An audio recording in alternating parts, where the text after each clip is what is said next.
Okay, तो next अब एक इंपॉर्टेंट केस स्टडी हम डिस्कस करते हैं जो कि जीएसटी के साथ जो है वो रिलेटेड। ठीक है, तो सबसे पहले थोड़ा सा जीएसटी का ओवरव्यू ले लेते हैं। तो जीएसटी का जो फुल फॉर्म है वो है गुड्स एंड सर्विस टैक्स। और जीएसटी जो है वो हमारे देश के अंदर गुड्स एंड सर्विसेज दोनों पे ही जो है लेवी की जाती है। जैसे ही किसी गुड्स और सर्विसेज की सप्लाई की जाती है तो उसके ऊपर जीएसटी जो है वो एप्लीकेबल हो जाता है। ठीक है, अब केस स्टडी को डिस्कस करते हैं। केस स्टडी क्या कह रही है? The goods and service tax is a comprehensive indirect tax design to streamline the taxation system in India. ठीक है, तो ये क्या है? एक कॉम्प्रिहेंसिव इनडायरेक्ट टैक्स है जिसको इंडिया में लेकर आया गया था ताकि हमारा जो टैक्सेशन सिस्टम है इसको हम इंप्रूव जो है वो कर सके। ठीक है, it is levied on supply of goods and services और मोर। ठीक है, तो जो जीएसटी है वो बेसिकली गुड्स और सर्विसेज की सप्लाई पे जो है वो लगाया जाता है। One of the key feature of GST is dual nature. देखो हमारा जो जीएसटी ना उसका डुअल नेचर है, यानी कि जो जीएसटी है उसको सेंट्रल गवर्नमेंट और स्टेट गवर्नमेंट दोनों ही यहाँ पर जो है वो लेवी करते हैं, यानी कि दोनों गवर्नमेंट्स के पास अथॉरिटी है कि वो जीएसटी को लेवी जो है वो कर सकती है। Swanky shirts is a clothing manufacturing based in Punjab. तो एक स्वेंकी शर्ट्स है जो कि क्लोथिंग मैन्युफैक्चरिंग है जो कि पंजाब में जो है वो ऑपरेट करती है। They sell their shirts directly to consumer and other business in bulk across the India. Swanky shirts annual turnover is 18 lakh. ठीक है, तो ये जो स्वेंकी शर्ट्स है वो बेसिकली अपने शर्ट्स को पूरे इंडिया में डायरेक्टली कंज्यूमर को भी सेल करती है और अदर बिजनेसेस को भी सेल जो है वो करती है। और स्वेंकी शर्ट्स की जो एनुअल टर्नओवर है वो 18 लाख रुपए है। ठीक है, और केस स्टडी को आप समझ चुके हो। अब इसके बेस पर आपको क्वेश्चन के आंसर जो है वो करने। सबसे पहला क्वेश्चन देखो क्या है। Swanky shirts gives samples worth 10,000 for 5,000 to a fashion blogger for reviews. Does this transaction qualifies supply under the GST? ठीक है, तो देखो जो स्वेंकी शर्ट्स ने उसने यहाँ पर कुछ शर्ट्स के जो सैंपल है जिनकी वैल्यू 10,000 रुपए थी उसको 5,000 रुपए में कुछ फैशन ब्लॉगर को दिए ताकि वो शर्ट्स का रिव्यू जो है वो कर सके। तो क्या ये ट्रांजेक्शन जो है वो जीएसटी के अंदर सप्लाई के अंदर आती है? देखो सप्लाई का मतलब यहाँ पर क्या है, देखो सप्लाई के अंदर बहुत सारी चीजें आती है। अगर आप किसी गुड्स और सर्विसेज की सेल करते हो या फिर उसको ट्रांसफर करते हो, बार्टर करते हो, लीज पे लेते हो, ये सारी चीजें सप्लाई के अंदर जो है वो आ जाती है। तो आपने बताना है कि ये जो स्वेंकी शर्ट्स ने सैंपल दिए हैं शर्ट्स के फैशन ब्लॉगर को डिस्काउंट के ऊपर, क्या ये सप्लाई कैटेगरी के अंदर आते हैं? पहला ऑप्शन देखो, yes it qualifies as supply. No, it does not qualify as supply. It depends on the value of the shirts या फिर it depends on the number of shirt distributed. तो फटाफट से यहाँ पर आंसर बता दे, इसका आंसर आपको क्या लगे? क्या ये हमारी सप्लाई की कैटेगरी में आएगा? फटाफट से इसका आंसर बता दीजिए। तो हमारा जो करेक्ट आंसर रहेगा option A is a correct answer. Yes, ये हमारा सप्लाई जो है वो कहलाएगा और इसके ऊपर जीएसटी जो है वो एप्लीकेबल होगा। तो एक तरीके से आप कह सकते हो कि इसको हमने यहाँ पर सेल कर दिया है पर डिस्काउंट प्राइस पे। क्या डिस्काउंट प्राइस पे? पर है तो सेल ही है और सेल हमारा सप्लाई के अंदर जो है वो आता है, तो ये हमारा सप्लाई कहलाएगा और इसके ऊपर जीएसटी भी एप्लीकेबल होगा। नेक्स्ट क्वेश्चन की बात करें, swanky shirts annual turnover is 18 lakh, are they required to register for GST? जो स्वेंकी शर्ट्स है उनकी जो एनुअल टर्नओवर है वो 18 लाख रुपए, क्या उनको रजिस्ट्रेशन करवाने की जरूरत है? वो आपने चार बॉक्स में आंसर करके बताना है। ऑप्शन है yes, they are required to register for GST. No, they are not required to register for GST. It depends on the state they operate in, या फिर it depends on their profit margin. तो फटाफट से यहाँ पर बता दीजिए कि जो स्वेंकी शर्ट्स है क्या उनको जीएसटी के अंदर रजिस्ट्रेशन करवानी चाहिए या फिर नहीं करवानी चाहिए? फटाफट से यहाँ पर बता दीजिए इसका आंसर आपको क्या लगे, क्या होगा इसका करेक्ट आंसर?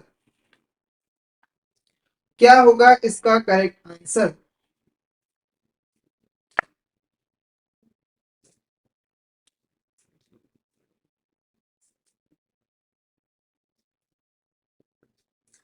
तो इसका जो करेक्ट आंसर रहेगा वो रहेगा option B, no they are not required to register for GST. क्यों ऐसा है? तो देखो इंडिया के अंदर अगर कोई आप गुड्स में डील करते हो, ठीक है, और आपकी जो टर्नओवर है वो 40 लाख से एक्सीड कर जाती है, तब आपको जीएसटी के अंदर कंपल्सरी रजिस्ट्रेशन जो है वो करवानी पड़ती है। ठीक है, और हमारा जो स्वेंकी शर्ट्स है वो गुड्स में डील करता है पर उसकी जो टर्नओवर है वो सिर्फ 18 लाख रुपए और ये 40 लाख से ज्यादा नहीं है, तो इसे कंपल्सरी रजिस्ट्रेशन करवाने की जरूरत जो है वो नहीं है। हालांकि अगर ये वॉलंटरी बेसिस पे चाहता है जीएसटी के अंदर रजिस्ट्रेशन करवाना तो ये करवा सकता है। ओके, उसके बाद अगर आप सर्विसेज में डील करते हो तब जो यहाँ पर जो थ्रेशोल्ड लिमिट है वो 20 लाख की है। अगर कोई पर्सन सर्विसेज प्रोवाइड करता है जैसे कोई ऑनलाइन एजुकेशन प्रोवाइड करता है, तो अगर उसकी जो टर्नओवर है वो 20 लाख से ज्यादा एक्सीड कर जाती है, तो उस केस में जो है उसे रजिस्ट्रेशन जो है वो करवानी पड़ेगी।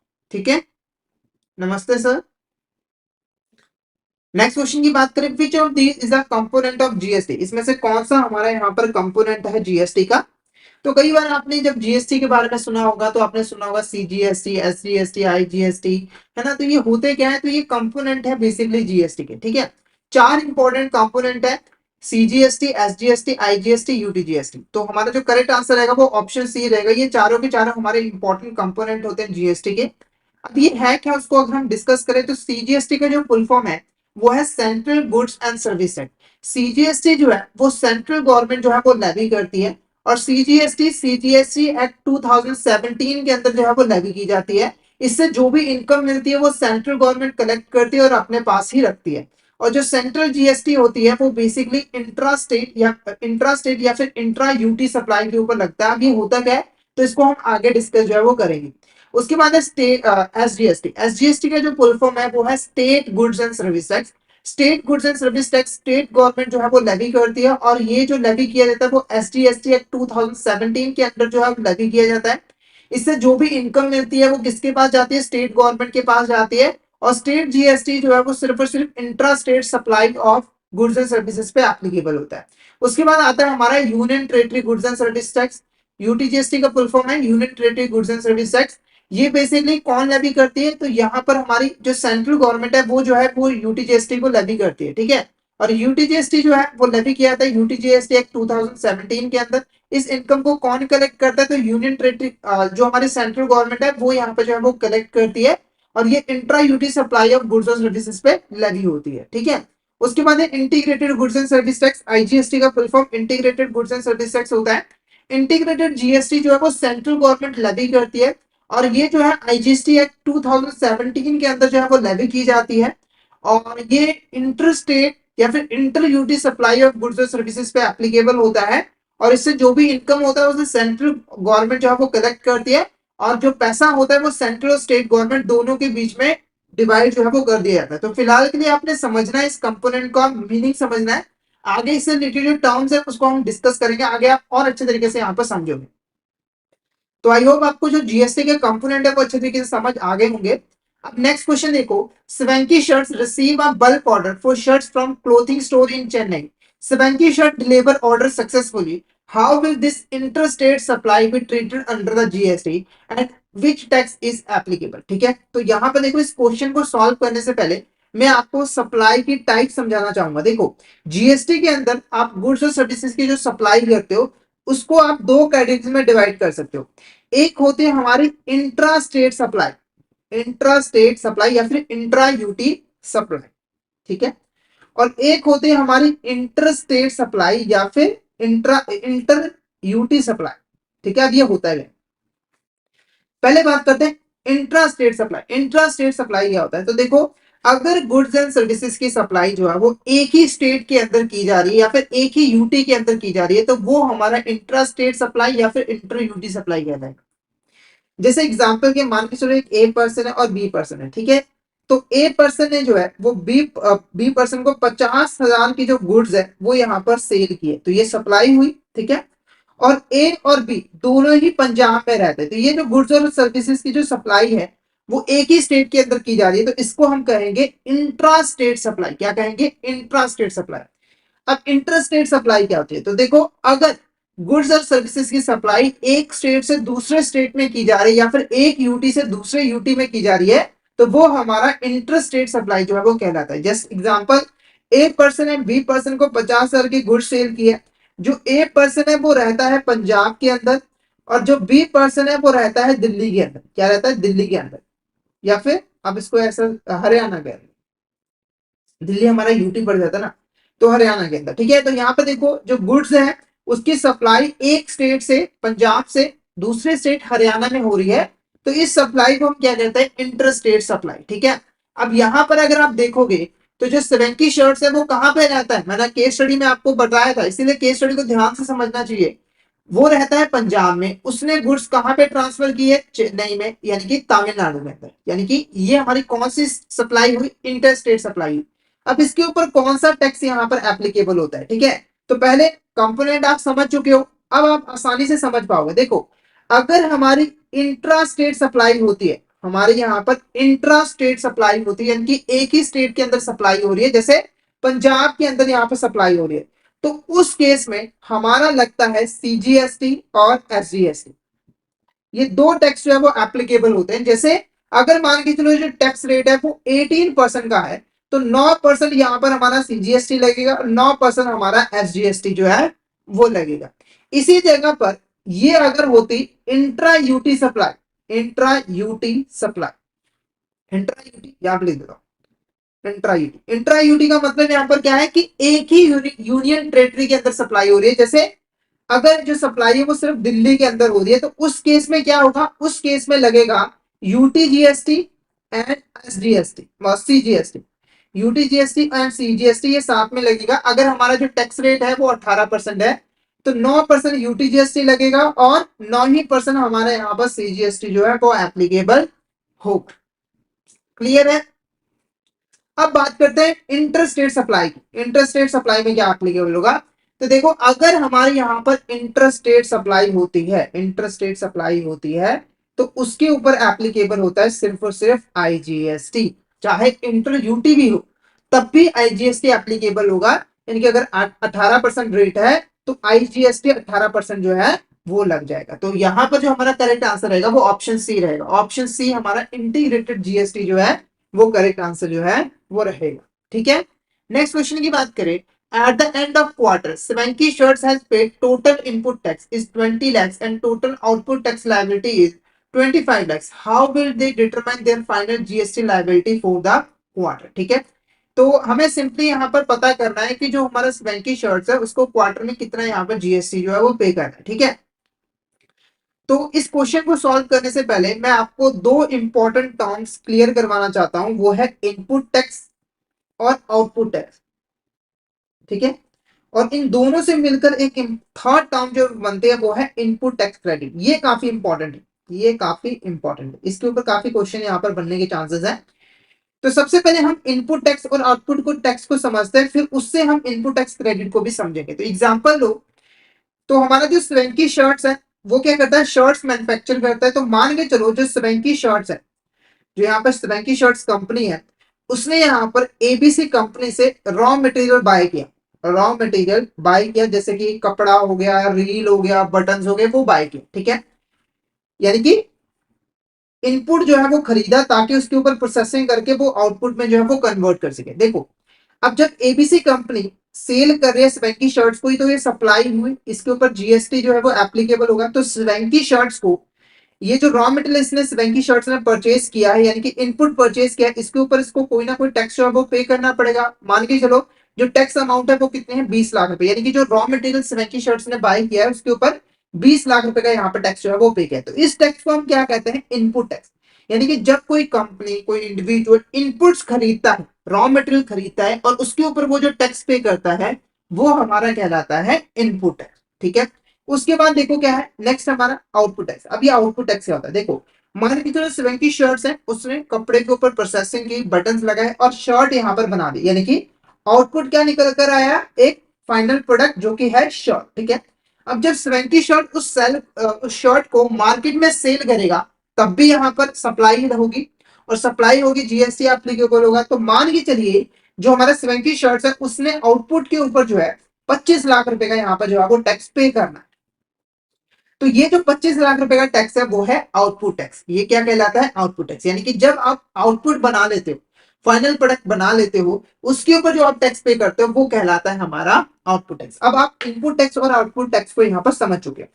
अब मैं बताना चाहूंगा आपको input tax credit. Input tax credit यहाँ पर क्या होता है, देखो हमारी जो गवर्नमेंट है, हमारी जो गवर्नमेंट है वो कहती है कि देखो आपने जो भी इनपुट टैक्स पहले से ऑलरेडी यहाँ पर पे किया हुआ है, इनपुट टैक्स पे किया हुआ है, उसको ना आप आउटपुट टैक्स से यहाँ पर माइनस कर दीजिए और बाकी का जो टैक्स है वो हमें पे कर दीजिए। जैसे फर्ज करिए यहाँ पर 20 लाख रुपए इनपुट टैक्स यहाँ पर पे कर दिया था और आउटपुट टैक्स बना था 25 लाख रुपए। ठीक है। तो जो स्वेंकी शर्ट्स है वो क्या करेगी, 25 लाख में से जो उसने already 20 lakh rupees input tax पे कर दिया है उसको कर देगी माइनस, उसको कर देगी माइनस, और बाकी का जो 5 लाख रुपए है वो यहाँ पे जो है वो पे कर देगी, यानी कि 20 लाख रुपए का उसे इनपुट टैक्स क्रेडिट जो है वो मिल जाएगा। अब ऐसा क्यों होता है, देखो ये जो इनपुट है, ये जो इनपुट हमने खरीदा था 20 लाख रुपए का टैक्स पे किया, इसी के ऊपर हमने प्रोसेसिंग करके उसको फाइनल प्रोडक्ट में जो है वो कन्वर्ट कर लिया, यानी कि इनपुट फाइनल प्रोडक्ट का ही हिस्सा है, यानी कि एक पूरा प्रोडक्ट हमारे यहाँ पर बन के रेडी हो गया। तो आपको ना सिर्फ एक बार ही इसके ऊपर टैक्स पे करना है, पर आपने इनपुट टैक्स तो पहले ही पे रखा है, ठीक है। तो इसीलिए गवर्नमेंट ये जो इनपुट टैक्स है इसको डिडक्ट कर देती है, और जो टोटल टैक्स बाद में बनता है वो यहाँ पर ले लेती है। तो हमारा जो करेक्ट आंसर रहेगा वो रहेगा कि जो स्वेंकी शर्ट्स है उसको बेसिकली 5 लाख रुपए का टैक्स जो है वो गवर्नमेंट को पे करना है। 5 लाख रुपए का जो टैक्स है वो गवर्नमेंट को पे करना है। ओके, नेक्स्ट क्वेश्चन की बात करें, Swanky shirts receive a bulk order for shirts from a clothing store in Chennai and Swanky shirt deliver order successfully. In which state will GST be levied on these sales? ठीक है, देखो Swanky shirts ने क्या किया है, shirts को deliver किया है तमिलनाडु के अंदर, चेन्नई सिटी के अंदर, ठीक है। तो यहां पर क्वेश्चन उठता है कि जो टैक्स है वो किस स्टेट के अंदर एप्लीकेबल होगा। देखो इस ट्रांजेक्शन के अंदर दो स्टेट्स इन्वॉल्व है, एक पंजाब और एक हमारा तमिलनाडु। पंजाब से सप्लाई की गई है और तमिलनाडु के अंदर फाइनली जो शर्ट्स हैं उनको कंज्यूम किया गया है, शर्ट्स को कंज्यूम किया गया है, ठीक है। अब क्वेश्चन उठता है कि जो टैक्स है वो कौन सी स्टेट लगाएगी, पंजाब गवर्नमेंट लगाएगी या फिर तमिलनाडु लगाएगी। तो इसका आंसर है जीएसटी के अंदर ऑलरेडी दिया हुआ है। देखो जीएसटी क्या है, एक तरह का डेस्टिनेशन बेस्ड टैक्स है। क्या है, डेस्टिनेशन बेस्ड टैक्स है। इसका मतलब क्या हुआ कि देखो जीएसटी जो है वो गुड्स और सर्विसेज की फाइनल डेस्टिनेशन पे लगाया जाएगा, यानी कि फाइनली जाकर जहां पर गुड्स एंड सर्विसेज कंज्यूम की जाएगी वहां पर जीएसटी एप्लीकेबल होगा। यानी कि अगर पंजाब गवर्नमेंट, पंजाब से गुड्स जो है वो सप्लाई की गई तमिलनाडु के अंदर और यहां पर उसकी फाइनल डेस्टिनेशन है, यहां पर जाकर गुड्स को कंज्यूम कर लिया गया, तो जो टैक्स है वो तमिलनाडु गवर्नमेंट जो है वो लगाएगी, तमिलनाडु स्टेट्स के अंदर जो है वो एप्लीकेबल होगा, और टैक्स का जो भी पैसा है वो तमिलनाडु गवर्नमेंट को जो है वो मिल जाएगा। क्लियर है, तो इसका आंसर क्या होगा, जिस स्टेट के अंदर क्लोथिंग स्टोर लोकेटेड है यानी कि तमिलनाडु, वहां पर जो है वो टैक्स एप्लीकेबल जो है होगा। तो ऑप्शन बी हमारा यहाँ पर करेक्ट आंसर जो है वो रहेगा, ठीक है। तो यहाँ पर आपको एक इंपॉर्टेंट फीचर के बारे में पता लग गया कि जीएसटी डेस्टिनेशन और कंजम्पशन बेस्ड टैक्स है, जहां पर गुड्स की सर्विसेज की फाइनल डेस्टिनेशन होगी, जहां पर गुड्स और सर्विसेज को फाइनली कंज्यूम किया जाएगा, वो हमारा उस स्टेट के अंदर जीएसटी जो है वो लगाया जाएगा। नेक्स्ट क्वेश्चन देखो, which of this statement is not correct regarding the GST council. इसमें से कौन सी स्टेटमेंट है जो कि जीएसटी काउंसिल के रिगार्डिंग करेक्ट नहीं है। देखो जीएसटी काउंसिल जो है जीएसटी के अंदर हाईएस्ट डिसीजन मेकिंग बॉडी है, जो कि जीएसटी से रिलेटेड इंपॉर्टेंट मैटर्स के ऊपर रिकमेंडेशन देती है और डिसीजन लेती है, ठीक है।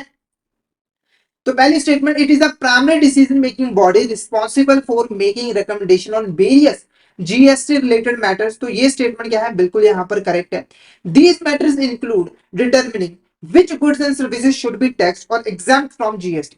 ये बेसिकली इसके अंदर कौन कौन से मैटर्स आते हैं, कौन से गुड्स एंड सर्विसेज के ऊपर टैक्स लगाया जाएगा, कौन सी ऐसी गुड्स एंड सर्विसेज होगी जिसको एग्जाम्प्ट कर दिया जाएगा, जीएसटी रेट यहाँ पर क्या रहेंगे, और इससे रिलेटेड जीएसटी से रिलेटेड जो इंपॉर्टेंट इश्यूज है उनको भी यहाँ पर सॉल्व करना। The chairman of the GST council is the prime minister who lead discussion and decision making process with in the council. तो ये जो स्टेटमेंट है वो गलत है, क्योंकि देखो जो जीएसटी काउंसिल होता है उसका जो चेयरमैन होता है वो यूनियन फाइनेंस मिनिस्टर होता है। कौन होता है, यूनियन फाइनेंस मिनिस्टर, जो कि यहाँ पर डिस्कशन के अंदर लीड करता है, यानी कि वो लीडर होता है एक तरीके से। The council also includes minister of state revenue and state finance minister who actively participate in discussion. तो जो हमारी काउंसिल होती है उसके अंदर जो स्टेट्स होते हैं उनके जो रेवेन्यू मिनिस्टर होते हैं और जो स्टेट फाइनेंस मिनिस्टर्स होते हैं उनको भी इंक्लूड किया जाता है। तो ये भी स्टेटमेंट क्या है, बिल्कुल करेक्ट है। तो ऑप्शन सी हमारा यहाँ पर करेक्ट आंसर रहेगा। Option C is a correct answer. Option C हमारा यहाँ पर करेक्ट आंसर जो है वो रहेगा।